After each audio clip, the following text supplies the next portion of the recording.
It's snowing. Wow, so it is. Beautiful. It really is so magical. Snow. Sad millionaire CEO dines alone on Christmas Eve. Then a single mother and her twin daughters arrive. The lonely millionaire Marcus Ashford sat alone at the corner table of the Grand Hotel's five-star restaurant, staring at the empty chair across from him. Outside, snow fell gently against the floor-to-ceiling windows, and the city twinkled with Christmas lights. Inside, couples and families celebrated together, their laughter and warmth filling the elegant space. Everyone except Marcus.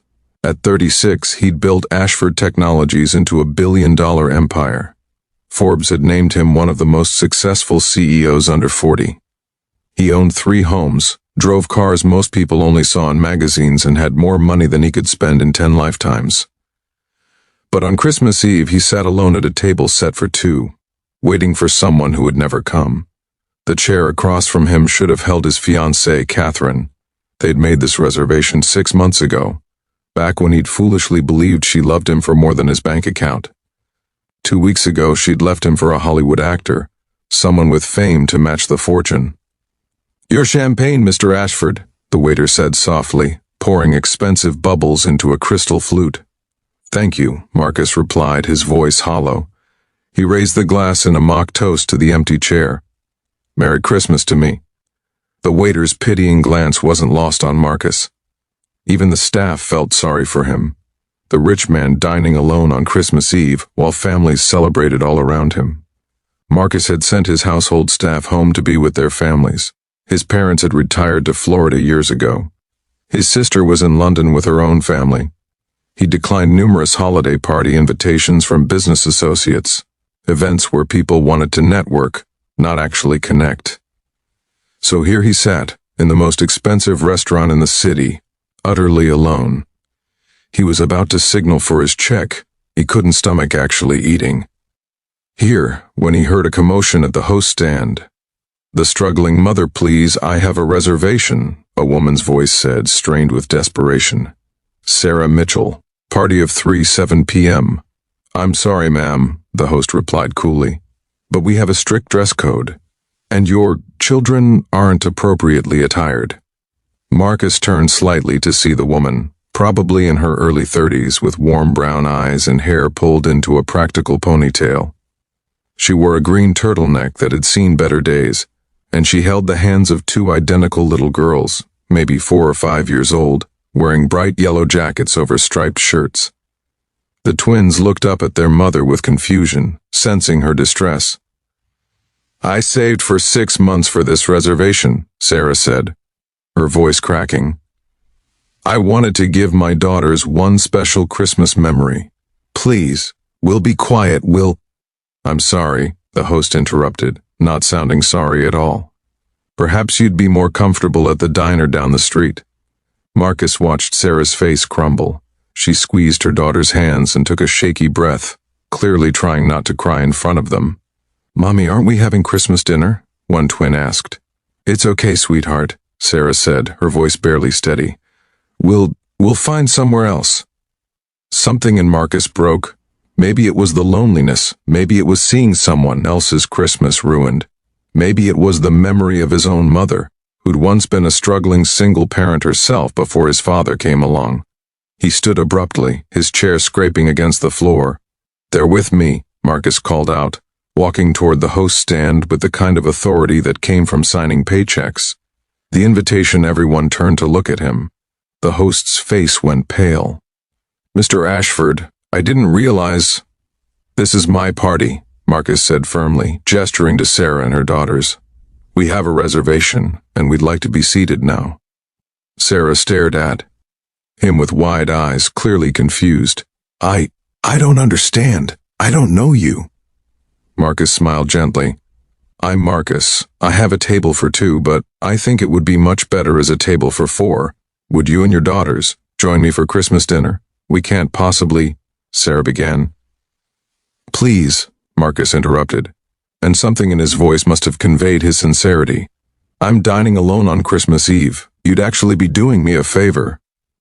One of the twins tugged on Sarah's hand. "Mommy, is it okay? Can we stay?"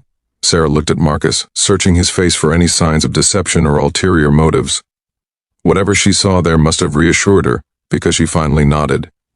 That's very kind of you, thank you. The host, now thoroughly flustered, quickly led them to Marcus's table, which the staff hastily expanded and reset for 4. As they settled in, Marcus knelt down to the twins' level. Hi there, I'm Marcus. What are your names? I'm Emma, said one, with a gap-toothed smile. And I'm Lily, said the other, slightly shyer. Well, Emma and Lily, I'm very happy to have dinner with you tonight. Sarah sat across from him, looking overwhelmed. I'm Sarah, and I don't know how to thank you. No thanks needed, Marcus said. Tell me, what were you planning to order? The dinner, as the evening progressed, something magical happened. The twins, initially shy, warmed to Marcus quickly. They chattered about Santa Claus, their favorite toys, and how their mommy had promised them a special Christmas dinner. Mommy saved lots and lots of money. Emma explained seriously. She didn't even buy new shoes. Sarah flushed. Emma, I don't think... It's okay, Marcus said gently. He looked at Sarah. This reservation meant a lot to you. Sarah nodded, tears threatening. Their father passed away 2 years ago. Car accident. Since then it's been hard. I worked 2 jobs, but it's still barely enough. I wanted to give them one night where we felt like we weren't just surviving. Marcus felt his chest tighten. I'm so sorry for your loss. Thank you. Most days are okay, but Christmas... She trailed off, watching her daughter's color on the paper placemats the waiter had thoughtfully provided. Christmas is when they miss their dad the most. I wanted to create a happy memory. What did you order? Marcus asked. Sarah laughed weakly. I was planning to order 1 entree and split it 3 ways, with water. I could barely afford the deposit on the reservation. Marcus flagged down the waiter. We'll have the chef's special for everyone, and hot chocolate for the girls. He looked at Sarah. What would you like to drink? I shouldn't. Tonight you should, Marcus said firmly but kindly. Please, let me do this. The connection over dinner, Marcus learned about Sarah's life.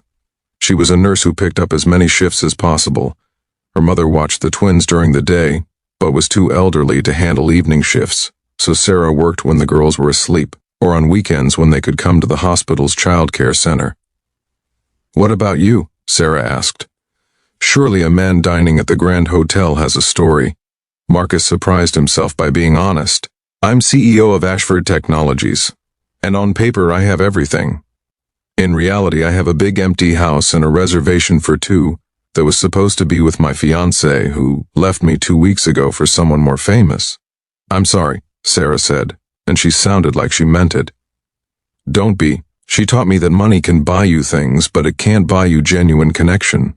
He watched Emma and Lily, who were now explaining to the waiter, in painstaking detail, why Santa was definitely real. You know what's funny? I've closed $1 million deals without blinking, but I can't remember the last time I did something that actually mattered. Kindness matters, Sarah said softly.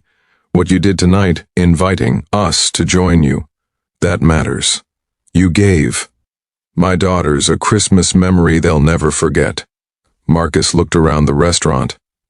Other diners had noticed them, the wealthy businessmen dining with a clearly working-class woman and her children. Some looked judgmental.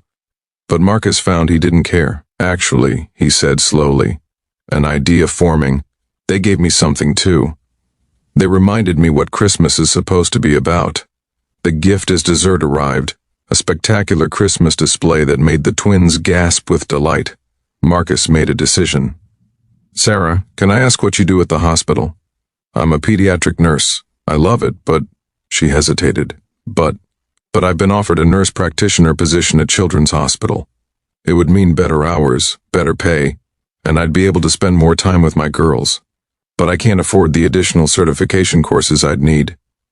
Marcus pulled out his phone. How much are the courses? About $15,000. It might as well be $1 million. Sarah laughed without humor. I've been trying to save, but every time I get a little ahead, something breaks or the girls need something. Marcus typed quickly. What's your email? Why? Just humor me. Sarah gave it to him, looking confused. Marcus sent a quick message, then set his phone down. I just emailed you information about Ashford Technologies' healthcare education grant. We established it 5 years ago, but honestly, I haven't been personally involved. We provide funding for healthcare workers pursuing advanced certifications. The application process is simple, and decisions are made within a week. Sarah's eyes widened. Marcus, that's incredibly generous, but I couldn't. You're not taking charity, Marcus said firmly. You're applying for a grant that exists specifically for people like you. You'd actually be doing me a favor by applying. The program needs applicants who genuinely deserve it. I don't know what to say. Say you'll apply. Say you'll give your daughters the life you're working so hard for them to have.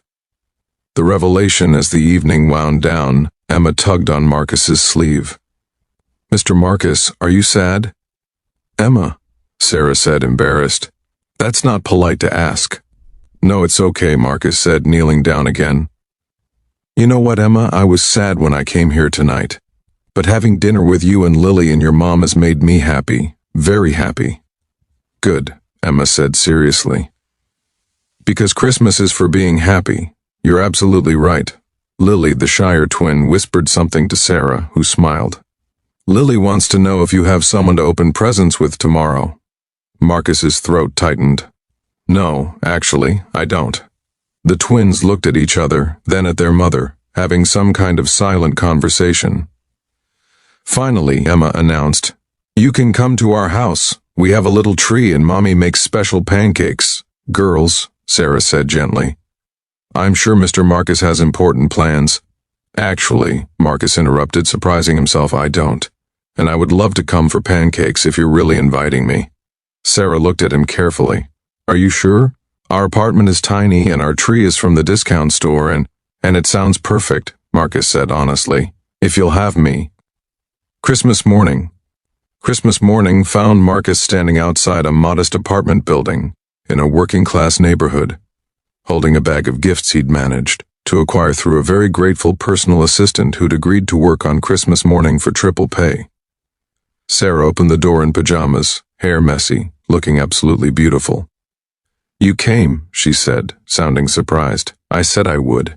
Inside, the apartment was small but filled with warmth. A 3-foot tree twinkled in the corner, covered in handmade ornaments. The twins were still in their pajamas, playing with simple gifts from Santa.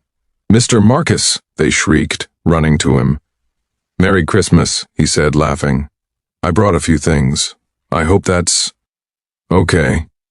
What he'd brought were carefully chosen gifts, art supplies for the twins, because Sarah had mentioned they loved to draw. A high-quality coffee maker for Sarah, because she'd said she lived on terrible hospital coffee. And toys that were nice but not ostentatious. Marcus, this is too much, Sarah protested. It's not enough, he replied. But it's a start. They spent the morning making pancakes, which were indeed special, opening gifts, and building an elaborate castle out of blocks with the twins. Marcus couldn't remember the last time he'd laughed so hard or felt so content. You know, Sarah said as the twins played with their new art supplies. I applied for that grant last night. I don't know if I'll get it, but thank you for the opportunity. You'll get it, Marcus said confidently. And Sarah, I was wondering if maybe I could take you three to dinner again sometime, not at the Grand Hotel, somewhere normal where kids can be kids. Sarah smiled. I'd like that. The girls really like you. And honestly, so do I. 1 year later, Marcus stood in Sarah's apartment, their apartment now since he'd moved in 6 months ago, watching her pin her new nurse practitioner license to the wall. She'd gotten the grant. She'd completed her certification. She'd started her new position and was thriving. The twins ran in from their new bedroom. Marcus had found them a bigger apartment in a better neighborhood, but Sarah had insisted on paying half the rent with her new salary. Uncle Marcus, they called. They'd graduated from Mr. Marcus to Uncle Marcus around February. What's up, troublemakers? Mommy says we're going to the Grand Hotel for Christmas Eve dinner, Emma announced. For our anniversary. Marcus caught Sarah's eye and smiled. Is that so? Well, Sarah said, walking over to him, We did meet there a year ago. It seems fitting to go back. I think that sounds perfect, Marcus said, pulling her close. Though I have to say, that night changed my life. Mine too, Sarah whispered. You gave us so much. No, Marcus corrected, kissing her forehead. You gave me something I'd lost and didn't even know I was missing. A family. A real family. A reason to come home. That Christmas Eve they did return to the Grand Hotel, but this time, Marcus wasn't alone at a table for two. He was surrounded by Sarah and the twins, by laughter and love and the true meaning of the holiday season. And when other diners looked over, they didn't see a wealthy CEO trying to buy companionship. They saw a family, maybe unconventional, maybe newly formed, but undeniably real. Sometimes the best Christmas gifts don't come in boxes. Sometimes they come in the form of a struggling single mother and her twin daughters who remind you what really matters. Sometimes all it takes is one night, one act of kindness, and one willingness to let people in. And sometimes, the man dining alone on Christmas Eve finds exactly what he didn't know he was looking for: home. The end. Remember, the greatest wealth isn't in your bank account, it's in the people who choose to share their lives with you, and the love you choose to share in return.